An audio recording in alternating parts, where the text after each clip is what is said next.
Benjamin, കഴിഞ്ഞ ദിവസം നീ ഇവിടെ വന്ന് കുറെ തുണികൾ മോഷ്ടിച്ചില്ലേ? അത് പാർവതി പറഞ്ഞിട്ടാണെന്നാ ഇവര് പറയുന്നത്. അതിലെന്തെങ്കിലും സത്യമുണ്ടോ? അത് വിറ്റ് കിട്ടുന്ന കാശ് നിങ്ങൾ പകുതി പകുതി എടുക്കുന്നൊക്കെയാ ഇവര് പറയുന്നത്. പറ ബെഞ്ചമിൻ, ഇവര് പറയുന്നതിൽ എന്തെങ്കിലും സത്യമുണ്ടോ? പറ, ഇല്ലെങ്കിൽ ഇവിടിട്ട് നിന്നെ ഞാൻ കൊല്ലും.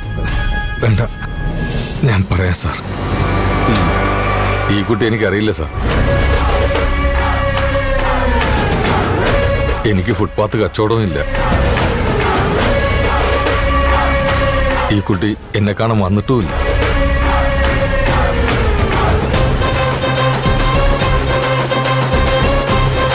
ഇവിടെ വന്നപ്പോഴാ ഞാൻ ഈ കുട്ടി ആദ്യമായിട്ട് കാണുന്നത്. കേട്ടില്ലേ? പാർവതി പറഞ്ഞിട്ടല്ല ഇവ ഇവിടെ വന്നത്. പാർവതി ഇവൻ അറിയില്ല. ഇവൻ ഇവിടെ വന്നപ്പോഴേ ഇവളെ ആദ്യമായി കാണുന്നത് തന്നെ. ഇനി എനിക്കറിയേണ്ടത് ആര് പറഞ്ഞിട്ടാണ് ഇവൻ ഇവിടെ വന്നതെന്നാണ്. ആര് പറഞ്ഞിട്ടാ നീ ഇവിടെ വന്നത്? എല്ലാവരുടെ മുന്നിൽ പാർവതിയെ കുറ്റക്കാരിയാക്കണമെന്ന് ആരാ നിന്നോട് പറഞ്ഞത്?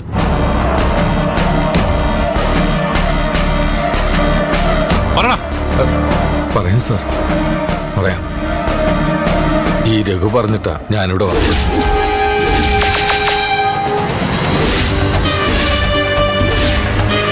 പലയിടത്തായി ഒളിപ്പിച്ചു വെച്ച തുണിത്തരങ്ങൾ മോഷ്ടിക്കണമെന്നും പിടിക്കപ്പെട്ട പാർവതിയുടെ പേര് പറയണമെന്നും പറഞ്ഞ് എന്നെ ഇവിടെ വരുത്തിയത് ഈ രഘുവാ. സാർ, ഇവൻ കള്ളം പറയുന്ന സാർ. എനിക്കിവനെ അറിയ പോലുമില്ല. പാർവതിയെ കുറ്റക്കാരിയാക്കിയിട്ട് എനിക്കെന്താ നേട്ടം? ഇതൊന്നും സാറ് വിശ്വസിക്കരുത്. ഇവൻ കള്ളം പറയുന്ന.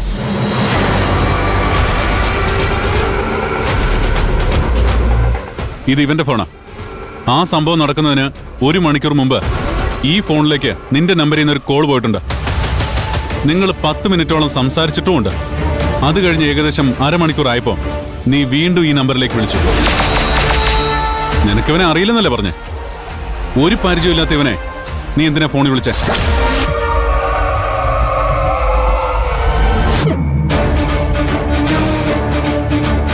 മുക്ത, ഇവരൊക്കെ പറയുന്നതിനേക്കാൾ വിശ്വാസമുണ്ട് ഇവൻ പറയുന്നതിനെന്ന് നീ പറഞ്ഞില്ലേ? ഇവനിപ്പോ പറഞ്ഞ നീ കേട്ടില്ലേ? ഇവനിവിടെ വരുത്തിയത് രഘുവാണെന്ന്. ഇവൻ ആദ്യം പറഞ്ഞു വിശ്വസിച്ച നിങ്ങൾ ഇതും വിശ്വസിക്കണം. ഇവനോട് വരുത്തിയത് ഈ രഘുവാണ്. പാർവതിയെ കുറ്റക്കാരിയൊക്കെ നോക്കിയത് രഘുവാണ്.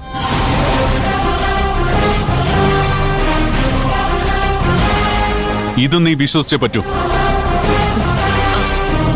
കരുണാകരൻ സാർ, എന്താ ഇതിന്റെയൊക്കെ അർത്ഥം?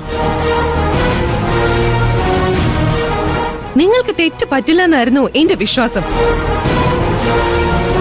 നിങ്ങളെ വിശ്വസിച്ച് പോയതുകൊണ്ടാ എനിക്ക് ഈ അബദ്ധം സംഭവിച്ചത്. പറ്റിപ്പോയി മാഡം. മാഡം എന്നെ വിശ്വസിച്ച പോലെ ഞാൻ ഇവനെയും വിശ്വസിച്ചു പോയി.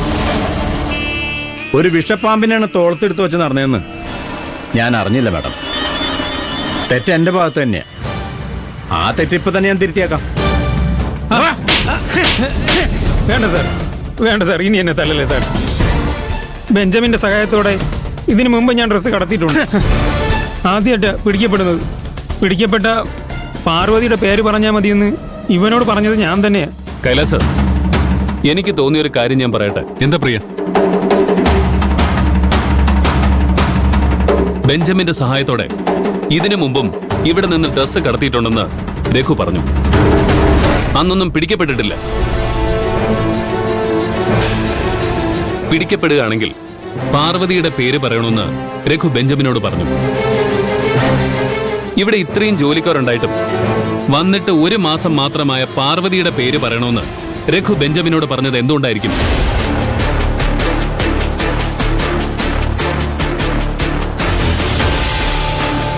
വേറെ ആരുടെ പേര് വേണമെങ്കിലും പറഞ്ഞു കൊടുക്കാമായിരുന്നില്ലേ? യു ആർ റൈറ്റ് പ്രിയൻ. പിടിക്കപ്പെട്ടപ്പോ രക്ഷപ്പെടാനായി പാർവതിയുടെ പേര് പറയിപ്പിച്ചതല്ല. പാർവതിയെ കൊടുക്കാൻ വേണ്ടി തന്നെ നടത്തിയൊരു നാടകമായിരുന്നു അത്.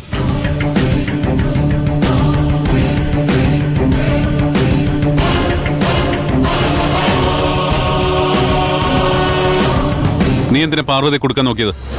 അത് സാർ, പാർവതി ഏതോ കുഗ്രാമത്തിൽ നിന്ന് വന്നവളല്ലേ. അവള് സത്യം തെളിയിക്കാനൊന്നും ശ്രമിക്കില്ലല്ലോ. അതുകൊണ്ടാണ് ഞാൻ അവളുടെ പേര് പറഞ്ഞത്.